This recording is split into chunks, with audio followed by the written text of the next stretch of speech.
One of the most challenging problems in forecasting avalanches and managing avalanche risk occurs when faceted crystals persist on a melt-freeze crust deep in the snowpack. This video starts with a case study of facets on crust that formed in the mountains throughout Western Canada in November 1996. The facets on crust resulted in many deep slab avalanches. Towards the end of this video, I'll identify some options for forecasting deep slab avalanches. In one part of Western Canada, during the winter of 1996-97, dry natural slab avalanches, like this one, released on facets on crust well into March, 4 months after the weak layer formed. Many of these avalanches were largely unpredictable. In this video, we're going to look at the weather and snowpack factors that contributed to the numerous deep slab avalanches on the facets on crust from the winter of 1996-97. There are three main mountain ranges in Western Canada: the Coast Mountains, the Rocky Mountains, and the Columbia Mountains. The facets on crust that formed in mid-November 1996 resulted in fatal avalanches in all three mountain ranges. However, the layer was more persistent near treeline in the North Columbia Mountains than it was elsewhere, including the South Columbia Mountains.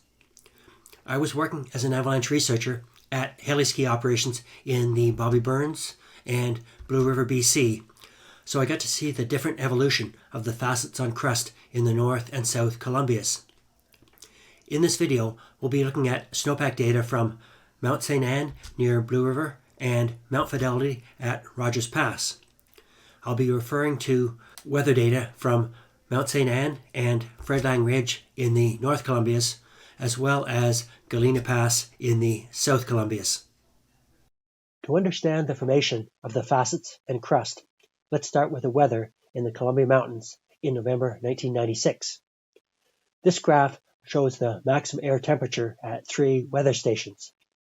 In the days around November 11th, the daily maximum air temperature at treeline was above freezing, and rain fell in the North and South Columbias.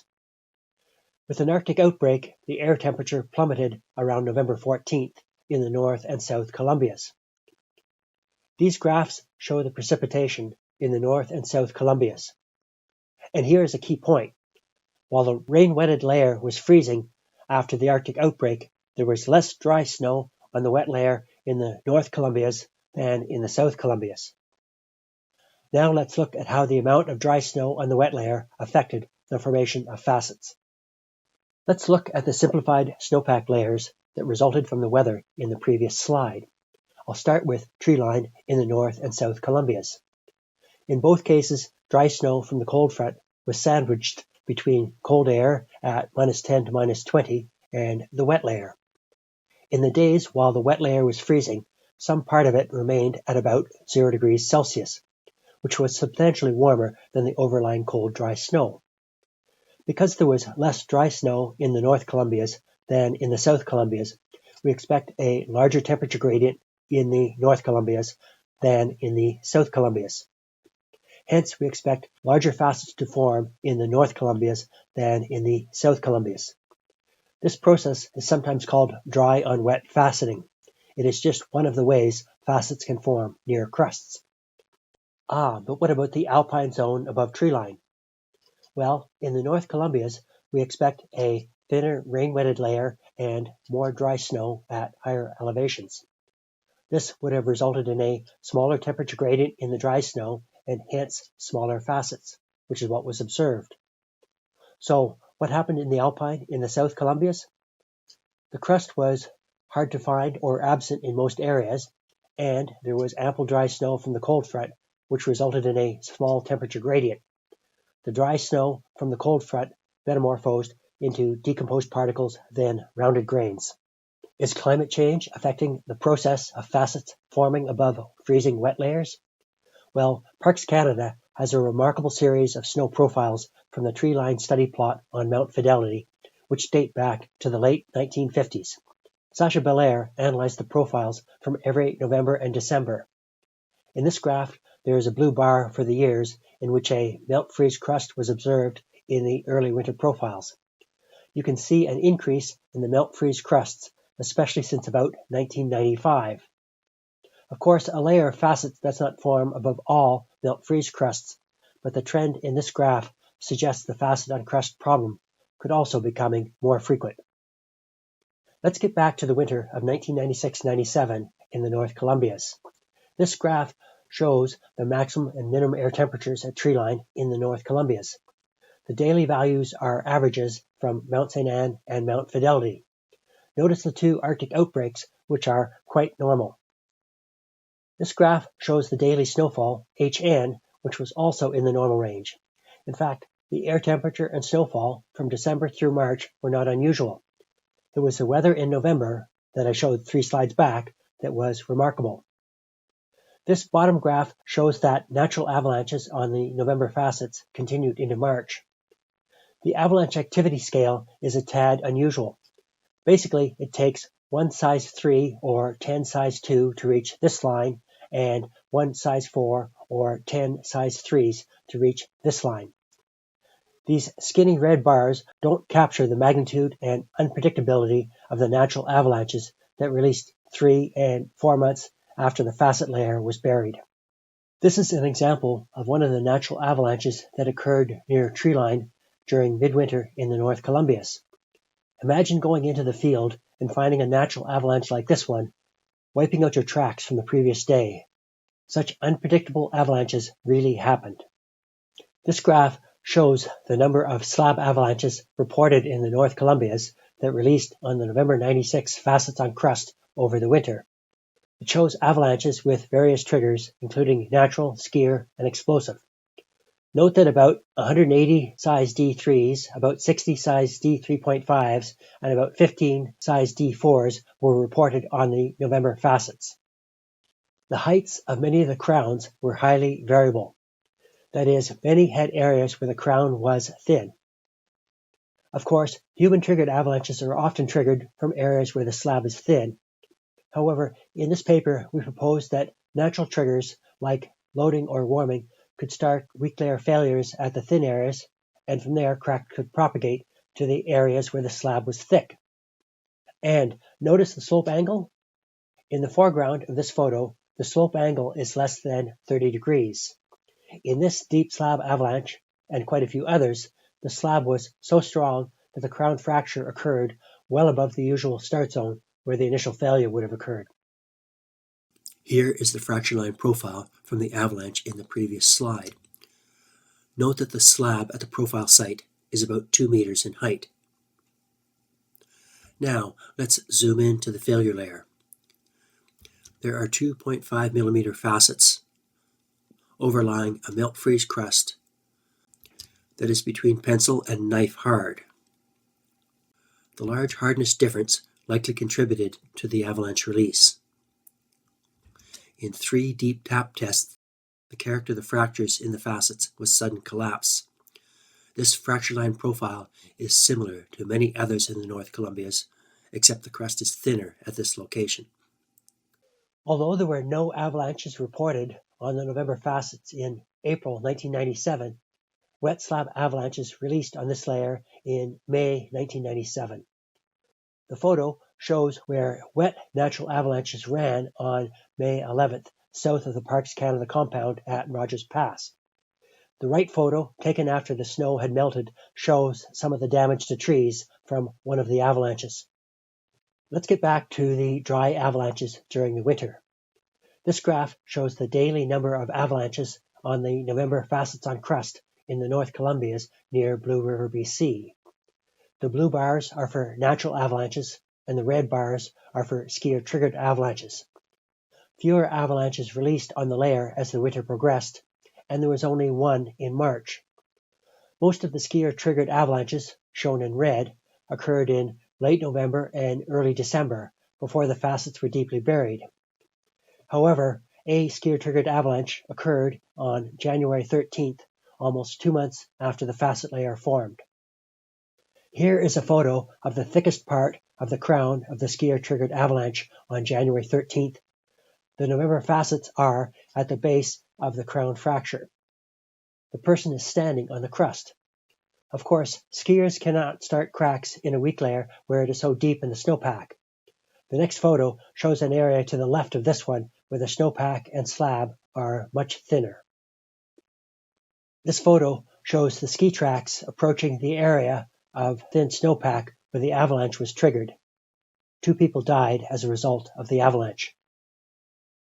Okay, let's change gear and look at some factors that correlated with avalanche activity on the November facets-on-crust. In this graph, the variables with significant correlations have bars that extend to the right of the blue vertical line. This graph shows that only snowfall accumulations over 3 to 15 days correlated significantly with avalanching on the November facets. The snowfall accumulations on the 24-hour board, that is HN, and the storm board, HST, did not correlate with avalanches on this deep weak layer. Also in this graph, the factors with significant correlations have bars that extend to the right of the vertical blue line. The graph shows that increases in the maximum air temperature over 3 and 5 days and an increase in the minimum air temperature over 4 days correlated with avalanche activity on the November facets. Unfortunately, the variables with significant correlations in this and the previous graph are individually weak predictors of such avalanches. In a few slides, I'll mention how weak predictors can be combined to improve prediction. This and the next slide show the hand hardness of the critical layers at the Mount St. Anne study plot. This graph shows that over the winter, the hardness of the November facets increased from forefinger to between 1 finger and pencil hard. The lower plot in this graph shows the change in hardness of the facets from the previous graph. The upper plot shows that the melt freeze crust was observed to be either knife or knife minus over the winter. In December, the initial hardness difference was 3 steps, that is, knife to forefinger. Late in the winter, the observed hardness difference varied between 1 and 2 steps. Most of the avalanches occurred prior to late February. The hardness difference correlated significantly with avalanching on the layers. However, since the hardness difference of 1 to 2 steps was observed between mid-February and late March, we can be fairly sure that the hardness difference in the study plot by itself would have been a poor predictor of avalanches on the November facets. All right, let's summarize the factors that correlated with avalanches on the facets-on-crust from November 1996.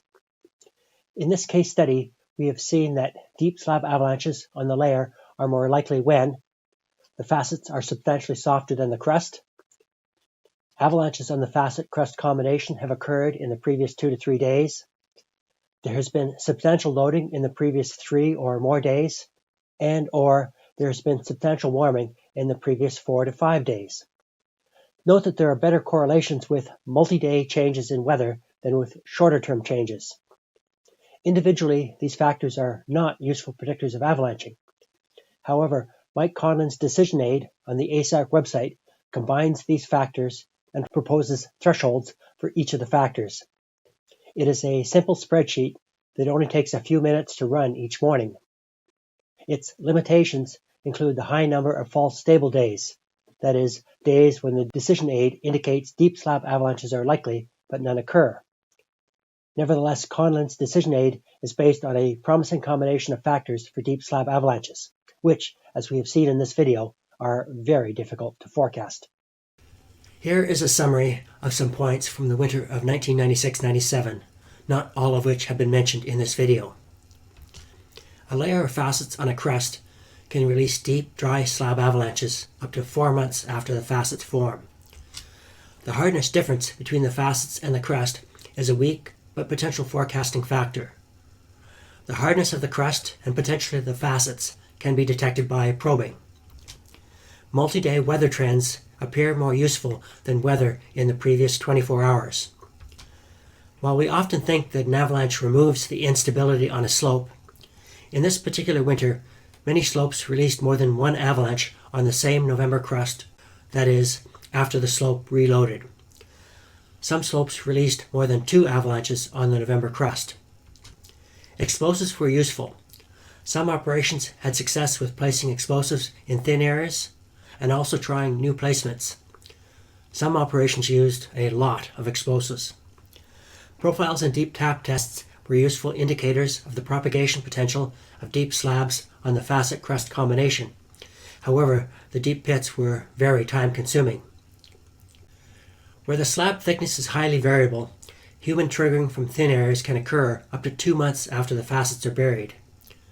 Probing, and sometimes observations of the snow surface, can help us identify areas where the slab thickness is highly variable. Deep slab avalanche problems are very challenging, in part because they create a low probability, high consequence situation that persists. Experience with previous deep slab situations is helpful. Sharing information between avalanche operations, for example by the INFOX in Canada, is valuable. Last, I like to think that reviewing case studies, including old ones, as in this video, may in some way help practitioners forecast and manage the risk from deep slab avalanches.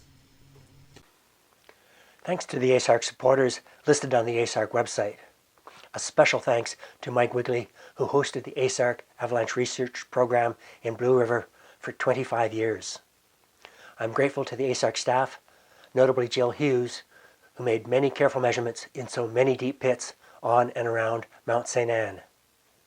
Thanks to Mike Conlon for helpful comments on a draft of this video. And thanks to my colleagues who helped analyze the data and write these 3 papers on which this video is based.